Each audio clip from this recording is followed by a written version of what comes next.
Hello बच्चों, आज हम बीए फर्स्ट ईयर में संविधान निर्माती सभा का संगठन उनका गठन कैसे हुआ 3 चरणों में हुआ जो हम आज पढ़ेंगे। थोड़ा सा परिचय। द्वितीय महायुद्ध के मध्य भारतीयों में राष्ट्रीयता, स्वाभिमान एवं आत्म अभिव्यक्ति की भावना ने जोर पकड़ा। स्वतंत्रता प्राप्त एवं स्वयं सिद्ध लक्ष्य बन गया। ऐसी स्थिति में केवल भारतीयों द्वारा बनाया गया संविधान ही उन्हें मान्य हो सकता था। इसके फलस्वरूप दिसंबर 1946 में एक संविधान निर्माती सभा का गठन हुआ। अब है संविधान निर्माती सभा का संगठन। इसमें प्रथम चरण में हम पढ़ेंगे संविधान सभा के गठन के प्रथम चरण में कैबिनेट मिशन योजना के अनुसार संविधान सभा के सदस्यों का निर्वाचन हुआ और कुल सदस्य संख्या 389 निश्चित की गई, 389।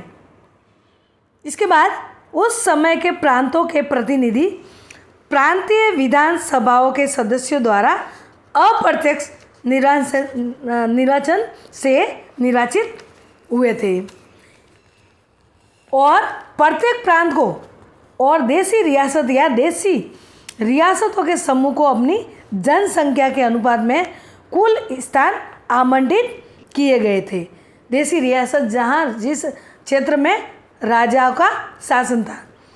स्थूल रूप से 10 लाख की जनसंख्या पर एक स्थान का अनुपात रखा गया, यानी एक सदस्य 10 लाख जनसंख्या में एक प्रतिनिधि चुना जाएगा। जुलाई 1946 में संविधान सभा के चुनाव हुए। संविधान सभा के कुल 389 सदस्य में से प्रांतों के लिए निर्धारित 296 सदस्य लिए ही थे। ये चुनाव हुए। चुनाव के परिणाम स्वरूप संविधान सभा ने जो दलीय स्थिति उत्पन्न हुई वो इस प्रकार है। कांग्रेस को 208, मुस्लिम लीग को 73, यूनियनिस्ट को 1, यूनियनिस्ट मुस्लिम को 1, यूनियनिस्ट शेड्यूल कास्ट को 1, कृषक प्रजा पार्टी को 1, अछूत जाति संघ को 1, सिख को 1, साम्यवादी को 1 और निर्दलीय को 8 सीटें प्राप्त हुई। प्रत्येक प्रांत के स्थानों को 3 प्रमुख समुदाय में जनसंख्या के अनुपात में बांटा गया। ये सांप्रदायिक थे: मुस्लिम, सिख और साधारण।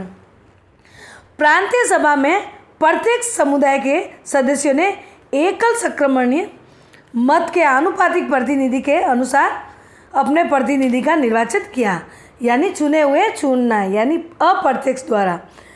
जैसे हमारा राष्ट्रपति का चुनाव होता है, ऐसे ही एकल संक्रमणीय और आनुपातिक प्रतिनिधि द्वारा चुना गया। देशी रियासतों के प्रतिनिधि के चयन की पद्धति देशी नरेशों से ही की वार्ता पर आधारित थी। संविधान सभा में अपनी स्थिति निर्बल देखकर मुस्लिम लीग ने संविधान सभा के बहिष्कार का निर्णय लिया। 9 दिसंबर 1946 को संविधान सभा के प्रथम अधिवेशन में मुस्लिम लीग के प्रतिनिधि सम्मिलित नहीं हुए। कांग्रेस ने मुस्लिम लीग के से सहयोग के लिए काफ़ी प्रयत्न किया, लेकिन सब व्यर्थ रहा। इस प्रकार संविधान सभा के गठन का प्रथम चरण पूरा हुआ। कहने का मतलब मुस्लिम लीग को कम सीटें मिली और कांग्रेस को ज़्यादा मिली, इसलिए मुस्लिम लीग कहने लगे कि हम बस हमेशा पीछे ही रह जाएंगे, इसलिए उन्होंने वहाँ से वापस वो चुनाव के लिए आए नहीं। दूसरा चरण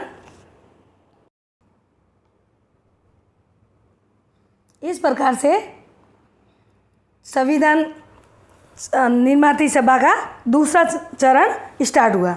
इसमें संविधान सभा के गठन के दूसरे चरण में के अंतर्गत 3 जून 1947 की योजना के अधीन विभाजन के परिणाम स्वरूप पाकिस्तान के लिए एक पृथक संविधान सभा का गठन किया गया और पाकिस्तान में चले गए क्षेत्रों के प्रतिनिधि भारत की संविधान सभा के सदस्य नहीं रहे। अतः संविधान सभा का पुनः गठन किया गया। विभाजन के परिणाम स्वरूप जब संविधान सभा 31 अक्टूबर 1947 को पुनः समावेश हुई तो सदन की सदस्यता 389 से घटकर 324 हो गई। इसमें 229 प्रांतों के सदस्य थे, शेष देसी रियासतों के, क्योंकि ये तो अलग हो गई कौन, मुस्लिम लीग। जैसे पाकिस्तान का अलग विभाजन हुआ तो मुस्लिम लीग उनकी वहाँ यहाँ से हट गई उनकी पार्टी। तीसरा चरण, इसमें संविधान सभा के गठन का तीसरा चरण देसी रियासतों से संबंधित था और इसके प्रतिनिधि संविधान सभा में अलग अलग समय में सम्मिलित हुए। हैदराबाद ही एक ऐसी रियासत थी जिसके प्रतिनिधि सम्मिलित नहीं हुए। तो बच्चों ध्यान रखना कि सवाल छोटा सा आ जाए कि कौन सी रियासत प्रतिनिधि में सम्मिलित नहीं हुई संविधान सभा के गठन के संगठन में, तो हैदराबाद रियासत। अब भारत की संविधान सभा के राज्यवार सदस्य संख्या, जैसे प्रांत का नाम मद्रास या चेन्नई है 49 सदस्यों की संख्या, मुंबई का 21, पश्चिम बंगाल का 19, संयुक्त प्रांत का 55, पूर्वी पंजाब का 12, बिहार का 36 और मध्य प्रांत और बरार का 17, असम का 8, उड़ीसा का 9, दिल्ली का 1, अजमेर मेरवाड़ा का 1 और कोडकू का 1। इस प्रकार से ये संविधान सभा के राज्यवार तीसरे चरण में देसी रियासतों की ये बात हुई। इस तरीके से संविधान सभा का गठन हुआ। अब हम पढ़ते हैं संविधान सभा के संगठन विधि की आलोचना, यानी ये गठन हुआ, इसमें आलोचना कैसे की गई, इसमें हम पढ़ेंगे। पहली आलोचना है जन प्रतिनिधित्व। इसके प्रतिनिधि प्रत्यक्ष रूप से जनता के प्रतिनिधि नहीं थे, यानी जो संविधान सभा के लोग उन्होंने ही वोट दिए, तो यानी अप्रत्यक्ष द्वारा ये बातें हो रही थी। तथा प्रांतीय विधानसभाओं ने जिन्होंने इन्हें चुनकर भेजा था, स्वयं सार्वजनिक मत का प्रतिनिधि नहीं कर सकती थी। यानी विधानसभाओं के जो सदस्य भेजे गए 10 लाख में से 1, तो वो सभी जनता ने नहीं चुना था, कुछ जने ने चुनकर भेजा था। इसलिए इसके द्वारा चुनी गई संविधान सभा और उसके द्वारा निर्मित संविधान लेस मात्र भी जनप्रतिनिधि नहीं कर सकता था। यानी ये आलोचना हुई कि संविधान के संगठन में, संविधान सभा के संगठन में प्रत्यक्ष रूप से वोट नहीं हुए, अप्रत्यक्ष रूप से हुए और राज्यसभा से सबने प्रतिनिधि जनसंख्या के आधार पर उन्होंने भेजा। दूसरी आलोचना है सांप्रदायिकता आधार। संविधान सभा के संगठन का आधार सांप्रदायवाद था। इसका लक्ष्य देश को विभक्त होने से बचाना था, पर यह असफल रहा, क्योंकि इस सभा में एक और तो सांप्रदायिकता का पुट विद्यमान था और दूसरी ओर देश का विभाजन भी हो गया था। यानी मुस्लिम लीग और साधारण, ये 3 जाति के अनुसार मतदान हुए और ऊपर से देश भी विभाजन, भारत और पाकिस्तान बन गया। इसलिए सांप्रदायिक के आधार पर जातियाँ अलग अलग थी, सांप्रदायिक के आधार पर वोट करना और भारत का विभाजन होना, इसलिए संविधान सभा का संगठन सही ढंग से नहीं हो पाया। तीसरा है देशी राज्यों की प्रजा की उपेक्षा। जिस आधार पर राज्यों के प्रतिनिधियों को संविधान सभा में शामिल किया गया, उससे ये साफ जाहिर होता है कि श्रेष्ठता सिद्धांत को अपनाया गया था, क्योंकि इसमें देशी रियासतों के प्रतिनिधि जनता के प्रतिनिधि न होकर राजाओं के प्रतिनिधि थे। इसलिए ये जनता के प्रतिनिधि सभा नहीं कही जा सकती। यानी लोगों ने कहा या सबने कहा संविधान सभा में कि जनता द्वारा चुनी गई संविधान सभा, लेकिन देशी रियासतों प्रजा, जो देशी रियासतें थे राजा ने उनको भेजा चुन के, तो जनता ने कोई भाग नहीं लिया। इसलिए इसमें प्रत्यक्ष रूप से नहीं कहा जा सकता और न ही जनता द्वारा ये चुना गया। तो ये भी उनकी कमी में आलोचना रही है। चौथा है श्रमिकों और किसानों को उचित प्रतिनिधित्व नहीं। भारत में अधिक संख्या जनसंख्या ये दस्तकार जो है वो और किसान वर्ग की है, लेकिन संविधान निर्माण प्रक्रिया में इस वर्ग को उचित प्रतिनिधित्व नहीं दिया गया। यानी जब ये संविधान सभा को चुनने की बात आई तो किसानों की संख्या ज़्यादा थी, उसमें श्रमिकों की संख्या ज़्यादा थी, लेकिन उनके प्रतिनिधि नहीं दिए गए, उनके प्रतिनिधित्व को भेजा ही नहीं, सिर्फ दूसरों को भेजा गया। इसलिए इनकी आलोचना हो गई कि हर किसी को मौका नहीं दिया गया, जबकि जिसकी जनसंख्या ज़्यादा होती है उसी जाति को या उसी यूनियन को भेजना चाहिए। 5वां है वकीलों का आधिपत्य। वकीलों का आधिपत्य। संविधान सभा में वकीलों का बहुमत था। सभी महत्वपूर्ण नेता कानून के पंडित थे, इसलिए इसे वकीलों का स्वर्ग भी कहा जाता है। यानी अधिकतर इसमें संविधान सभा के जो सदस्य थे वो वकील थे, इसलिए ये बात कही गई है। Doctor Rajendra Prasad, Pandit Jawaharlal Nehru, Sardar Patel, doctor Bhimrao Ambedkar, KM. Munshi और बी.एन. राव उच्च कोटि के कानूनविद थे। इस कानूनविदों के प्रभुत्व के कारण ही संविधान सभा का स्वरूप जटिल बन गया। इस प्रकार से संविधान सभा की आलोचना हुई। अब थोड़ा सा पढ़ ले संविधान सभा की स्थिति। संविधान सभा के समक्ष प्रारंभ से ही ये प्रश्न उठता था कि वह एक प्रभुत्व संपन्न संस्था है अथवा नहीं। 11 दिसंबर 1946 को गोपाल स्वामी अयंकर ने अपने भाषण में ये स्पष्ट मत व्यक्त किया कि जिस काम के लिए संविधान सभा स्थापित हुई है उसके लिए वह पूर्णतः संप्रभुता संपन्न है।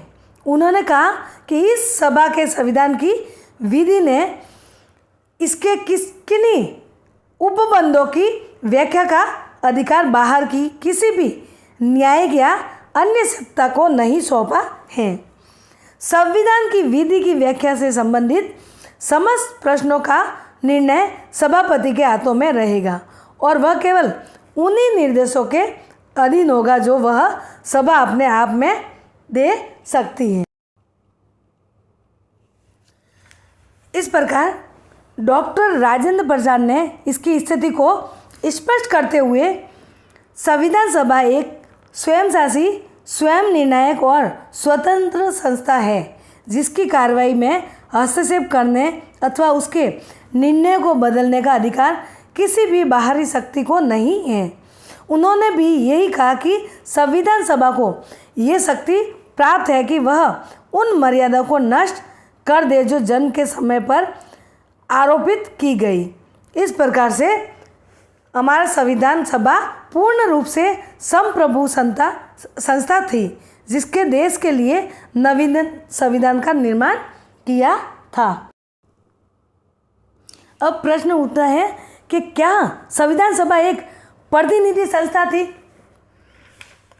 आलोचना के बाद ये प्रश्न उठा कि क्या ये प्रतिनिधि सभा थी। तो इनके पक्ष में पहले पढ़ेंगे कि भारतीय संविधान सभा एक प्रतिनिधि संस्था थी या नहीं। इस संबंध में कुछ विद्वानों ने प्रतिनिधि संस्था स्वीकार नहीं की, जबकि बहुत जनों ने प्रतिनिधि सभा या संस्था स्वीकार की। तो इसके प्रतिनिधि संस्था के विपक्ष में पहले तर्क देंगे। विपक्ष में पहले है निर्वाचक वयस्क मताधिकार के आधार पर वोट नहीं, यानी संविधान सभा एक प्रतिनिधि सभा नहीं है थी क्योंकि इसका निर्वाचन वयस्क मताधिकार के आधार पर प्रत्यक्ष जनता द्वारा नहीं किया गया। दूसरे, अप्रत्यक्ष रूप से जिन प्रांतीय विधानसभाओं के प्रतिनिधियों द्वारा इसके सदस्यों का चुनाव किया गया उसका स्वयं का निर्वाचन भी सांप्रदायिक निर्वाचन प्रणाली द्वारा हुआ था। ऐसी स्थिति में भारतीय संविधान सभा को प्रतिनिधि संस्था नहीं कहा जा सकता। श्री दामोदर व्यास ने संविधान सभा में इसी प्रकार की आपत्ति उठाई, यानी कि संविधान सभा में प्रतिनिधि संस्था नहीं थी। प्रतिनिधि होता तो हर कोई भाग लेता। दूसरा है एक दलीय सभा। दूसरी आलोचना ये उसके विपक्ष में तर्क है कि इस संबंध में कि संविधान सभा में कांग्रेस दल का पूर्ण बहुमत था, अतः ये एक दलीय एक जातीय संविधान सभा थी। ऑस्टिन ने इसे एक दलीय संस्था, चर्चिल ने इसे एक जातीय संस्था और लॉर्ड साइमन ने इसे हिंदू संस्था कहा। इस आधार पर इसके प्रतिनिधित्व स्वरूप की आलोचना की गई। यानी एक दलीय, कांग्रेस है, हिंदू है, पूरा एक ही दल था, बाकी तो एक एक सीटें मिली। तो सबने आरोप लगाया, इस पर आलोचना की कि संविधान सभा के प्रतिनिधि संस्था नहीं थी, क्योंकि एक दलीय संस्था थी। अगर प्रतिनिधि थी तो हर कोई व्यक्ति भाग लेता। अब है प्रतिनिधि संस्था के पक्ष में तर्क। इस प्रकार से किसी विचारक ने ये आलोचना भी की तो किसी ने पक्ष में तर्क भी दिया, जो इस प्रकार है। पहला है भारत की सभी जातियों, वर्गों, हितों व प्रदेशों का प्रतिनिधित्व। ये सत्य है कि भारतीय संविधान द्वारा या भारतीय संविधान सभा प्रत्यक्ष रूप से जनता द्वारा निर्वाचित नहीं थी, लेकिन अप्रत्यक्ष रूप से निर्वाचित होने के बावजूद इसमें भारत की सभी जातियों, सभी वर्गों, हितों, प्रदेशों आदि का प्रतिनिधित्व हुआ। यानी संविधान सभा का प्रतिनिधित्व सही है, क्योंकि सभी ने इसमें भाग लिया था। प्रत्यक्ष रूप से नहीं लिया, लेकिन इसमें निर्वाचन में सभी जातियां, वर्ग और सभी प्रदेश के हितों के लिए कार्य हुए, इसलिए प्रतिनिधि संस्था थी। आगे है अन्य दलों का भी प्रतिनिधित्व। इनके पक्ष, प्रतिनिधि संस्था के पक्ष में तर्क दे रहे हैं। यानी ये सत्य है कि इसमें कांग्रेस दल का बहुमत था, परंतु ये कहना गलत है कि इसमें अन्य दल का प्रतिनिधि नहीं था। यानी ये भी पूरी तरीके से सही नहीं कह सकता कि सिर्फ कांग्रेस ही इसमें भाग ले रही थी, बाकी भी पार्टियां उसमें भाग ले रही थी, इसलिए संविधान सभा एक प्रतिनिधि संस्था थी, हर किसी को मौका दिया था। आगे है कांग्रेस दल में सभी वर्गों का प्रतिनिधित्व। कांग्रेस की नीति के अंतर्गत भी संविधान सभा में सभी प्रदेशों, वर्गों एवं जातियों का प्रतिनिधित्व था, क्योंकि कांग्रेस दल ने सामान्य स्थानों के लिए सभी जातियां, हिंदुओं, मुसलमानों, पारसियों, आंग्ल भारतीयों, भारतीय ईसाइयों, अनुसूचित जनजातियों आदि के सदस्यों को अपने प्रत्याशियों के रूप में खड़ा किया था। यानी ये नहीं कह सकते कि कांग्रेस सिर्फ हिंदू का था, सभी व्यक्ति उसमें हिंदू, मुस्लिम, सिख, ईसाई सारी जातियां उसमें शामिल थी, इसलिए सिर्फ कांग्रेस का ही इसमें प्रतिनिधि नहीं कहा जा सकता, इसलिए संविधान सभा एक प्रतिनिधि संस्था थी। आगे है विचार विमर्श और निर्णयों में भी एक प्रतिनिधि संस्था। यानी संविधान सभा केवल अपनी संरचना में ही एक प्रतिनिधि संस्था नहीं थी, बल्कि अपने विचार विमर्श और निर्णयों में भी एक लोकतांत्रिक और प्रतिनिधि संस्था थी। इसके सभी निर्णय प्राय समझौते और समन्वय की भावना से लिए गए हैं, जो बहुमत पर आधारित नहीं थे, बल्कि सामान्य राय पर आधारित थे। यही कारण है कि जो संविधान निर्मित हुआ उससे जनमत की भारी सहमति और स्वीकृति प्राप्त हुई। यानी विचार विमर्श जब किया गया तो निर्णय जनता पे छोड़ा था और जनता ने भी बढ़ चढ़ के भाग लिया था और जनता ने ये बहुमत दिया था कि हाँ बिल्कुल ऐसा होना चाहिए। इस तरीके से ये संविधान सभा एक प्रतिनिधित्व ये संस्था थी। लास्ट है प्रथम आम चुनाव, इसका परिणाम। प्रथम आम चुनाव, इसका परिणाम। इसमें संविधान सभा के प्रतिनिधि स्वरूप का प्रमाण इस बात से मिल जाता है कि जब प्रथम निर्वाचन में विरोधी दल ने संविधान सभा द्वारा बनाए गए संविधानों को चुनौती दी तो इस निर्वाचन में उन्हें मुंह की खानी पड़ी। यानी संविधान सभा के प्रतिनिधि स्वरूप प्रमाण ये कर दिया गया कि निर्वाचकों के विरोध में जो दल संविधान सभा के संविधान में चुनौती दी वो वास्तव में हार गए, वो उनको सीटें बहुत ही कम मिली। तो जिसका बहुमत या सब मिलकर जो जनता का प्रतिनिधि या जनता जो चाहती थी वो ही जीते, और जो ऐसे ही बैठे थे जो एक जो खंडन कर रहे थे, नहीं ऐसा नहीं हो सकता, ऐसा नहीं हो सकता, वो वहीं के वहीं रह गए। इस प्रकार से भारतीय संविधान क्या प्रतिनिधि संस्था थी, तो इसमें विचारकों के मतभेद माने गए। किसी ने कहा कि बिल्कुल ये प्रतिनिधि थी, और किसी विद्वानों ने कहा कि ये प्रतिनिधि संस्था नहीं थी। इस प्रकार से बच्चों ये हमारा पाठ पूरा हुआ। तो संविधान निर्माता का संगठन,